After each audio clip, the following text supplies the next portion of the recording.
Hey, what's up YouTube? I'm Chris, and today I'm going to show you how to replace the windshield wipers on your Subaru Forester.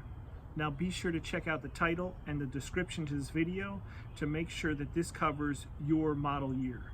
I prefer the Bosch Icon wiper blade, and I have a link in the description to this video for these exact wiper blades. I'm going to start over here on the passenger side. You can see there's a little tab here. You can get a fingernail underneath it or a flathead screwdriver and just pop this tab up, and that tab keeps this wiper arm from moving in place.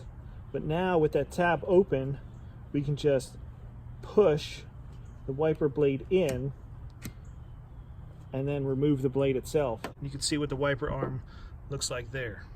For the passenger side, we'll be using the 17-inch size, and for the driver side, it's going to be the 26. You'll notice our new wiper blade has a cover on it. What you'll want to do is just pinch that cover, pull that back. You'll notice it's a bit of a different design, but it's the same concept. You want to get the arm to wrap around this piece right here.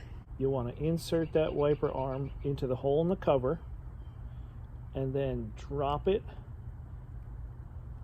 that wiper arm in,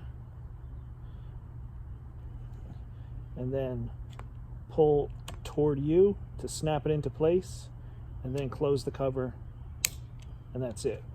Here's a closer shot of what's happening.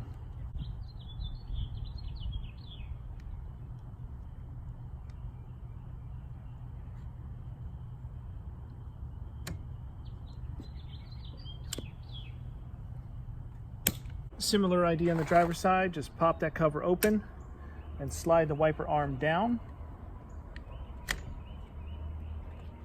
and out. Again, with the new wiper blade, just push those tabs in, get that cover open, and then make sure this little tab on the inside moves in so that when you push up, it catches, locks into place, and then you can just close that cover. I hope this video helped you out. If it did, give it a thumbs up, and good job saving money by not bringing this to the dealership. Thanks for watching.